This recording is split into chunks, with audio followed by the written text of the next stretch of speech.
Does Magic Arena prioritize non-basic lands over basic lands? That's the question we're asking. And the answer is, in my opinion, no. You can close the video, smash the like button, and then close the video if you don't care about the numbers behind it. But let's take a look at the numbers and see why I believe this opinion to be true.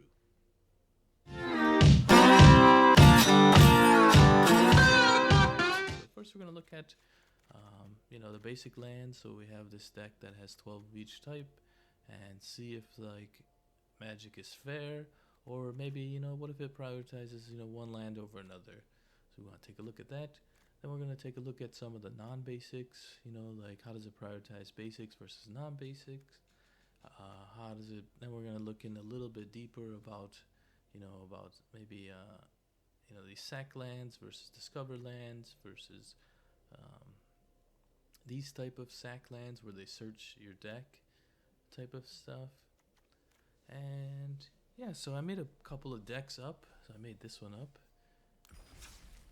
and then I made this black deck up.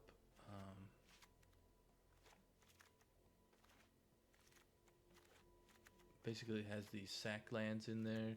Then I had to throw in a few fillers. But basically we have 24 regular lands and then 24 non-basic lands. And most of those are sack lands, except for these two.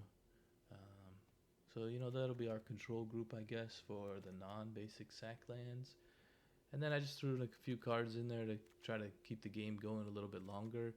The black deck is actually one that I was interested in seeing what the opponent's hand looks like, and see if having this huge land, we have 48 lands to 12 card ratio, to see if that had any effect on the game. Like what the opponent draws, will they draw more, start the game off with more lands or what? And then we went with a more conventional deck for blue. So we have 12 basics, 12 non-basics, and I kept it pretty simple just to see, is the tri-land, prioritized over the discover land or the surgical bay, like a sack land, as we're tracking the numbers of basics versus non-basics, because we have 12 non-basics. So as we're doing that, just a little bit more information, trying to make it nice and clean. And then we just have a bunch of spells that draw cards. So we have 36 to 24, standard deck.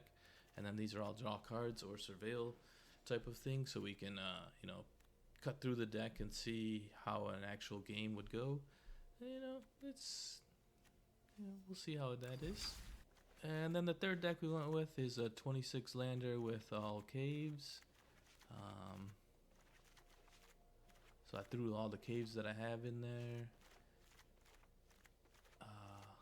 into, when I did the recording, I probably should have made these 2 and 2, but I needed or maybe made this one 4. I didn't have it, so I didn't want to craft it. Maybe I could have crafted that or something, or maybe one of these other ones I have. But I'll factor in the math of there's 4 of these types versus 3 of these types versus 2 of these types. So the percentages of them drawn and see. And then we just got a couple of red spells just to kind of utilize the caves that we're utilizing to try to make the games a little longer and see if we can get a little bit more draw. So let's take a look at some of the numbers. Yeah, so to gather this information, I played on non-ranked, and I lost a bunch of games. And then I played on some ranked because I wanted to see if there was a difference between the ranked and the non-ranked. But to get to the non-ranked ones, I didn't want to lose a bunch of games and lose a bunch of rank. So my goal for last week was to, rank up to diamond, get up to diamond. And then once you get up to a tier, as you guys know, once you get up to a certain tier, so you're for diamond 4, you can't lose any games and go down in rank. So that was my goal. And boy, God, did we do it, boys. We got up to all the way back down from diamond 1 or platinum 1 to platinum tier 4. We tanked out big time. And it wasn't while I was testing, it was actually while I was playing decks for the channel. So either way, we got to the bottom of a tier so that we could lose a bunch of games.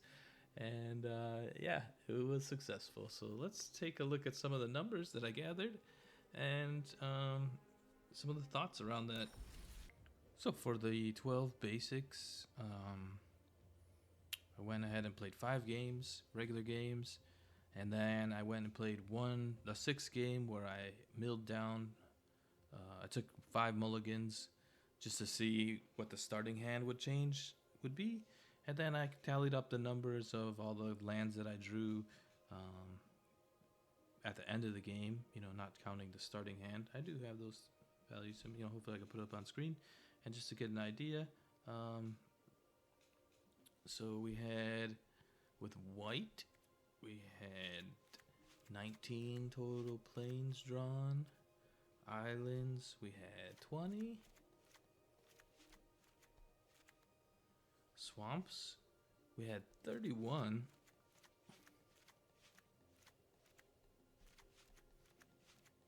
And then with red, we had 18.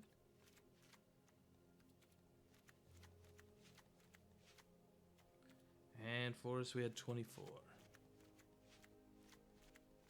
So the sample size is a little small, so you might be thinking, the swamps, they are almost a 2, like 1.5,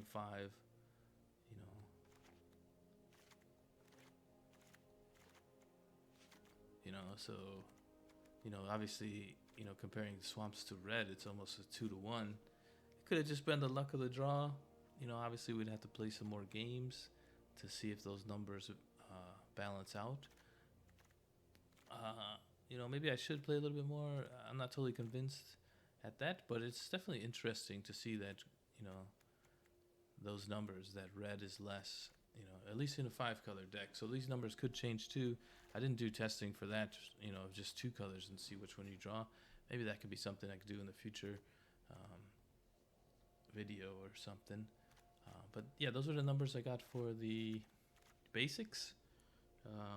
Nothing spectacular besides, maybe swamp and forest are prioritized more, but I think it's just the sample size was small, and I think these numbers might balance out on these top ends. If this was like 40 and these were all 15s, then I would say there was a definite pattern. But being that this is 24 and this is just 6 more lands, like one more game, it could probably balance out, type of thing. All right, and then for the this black deck, we had 29 basics drawn and 27 non-basics. Just gonna use this one as a stand-in for that. One of the things that was not too much of a difference in the numbers, pretty even draw between the games. One thing that I would say is that I did use some of the sack lands during the gameplays.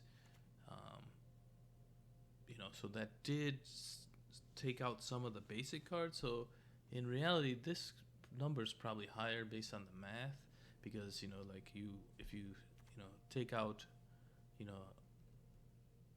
a non-basic land, and then you take a basic land out of your deck. Now the basic land count is lower, so you have a greater chance of drawing a non-basic deck right there. So that's one of the maybe the math numbers could be the thing, but I had to, and I calculated that out. So in reality, I had 49 total basic lands, but I had to calculate out the sacking events. So we had 20 sack events that we had occurred during the games. So this one, the one thing that was pretty prevalent was that the Promising Vein, the Stormfront, and the Theater were all at a 7, 8, or 7, 6, and 7, and all the rest of the lands, so the Field of Ruin was only a 2, the Necropolis was a 4, the Grotto, higher than Field of Ruin at a 3, and Citadel was at a 1, which is probably expected since there were less of them. So yeah, I know the sample size was small. It was 6 games, I think, 5 games, 5 games, but these were at a 2-to-1 almost over the other cards. 7, 6, and 7 versus 3 and 2s. You know, so I definitely think there's something there to look at. That these ones could possibly be weighted heavier for the draw. I was really surprised at it, at drawing that. So, you know, that's quite interesting over the other ones. And let's move on to the next one. For red, everything was about a 3.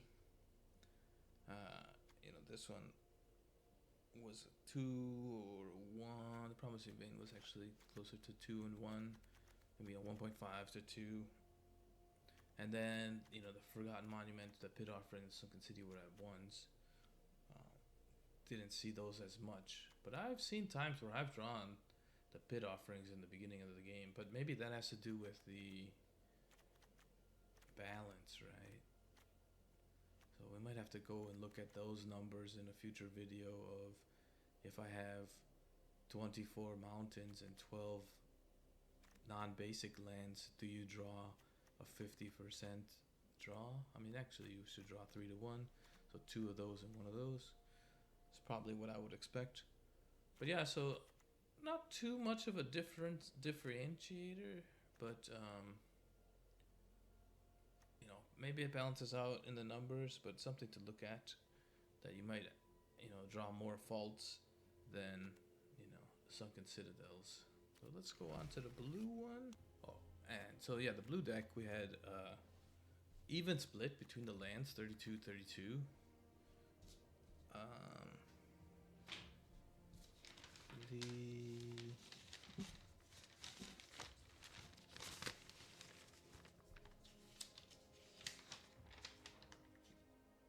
The Bay, you know, we had 11 draws and then 9 and 9 each of those. So I don't think the numbers are too different. So I don't think these lands are weighted any differently. And that's why with the red one, I kind of feel like if you played some more games, that those numbers would probably balance out more. And we also didn't have the sack lands in this one. And obviously we have Rafine's Tower as a tri-land. So maybe if you threw a sack land in there and you could see how those work out. I really want to investigate that further, I think. But it does look like your land draw is, you know, when, you know, it's based on the math, so it doesn't look like there's too much weighting minus the sack lands in the deck. But yeah, this has been told. Sorry I don't have more exciting info, but, you know, maybe these cards are things, but it looks like Arena's on the up and up as far as basic lands versus non-basic, even though when you start the game off, you usually start with, you know, some non-basics if you have them in your deck. So like and subscribe, and we'll see you in the next one.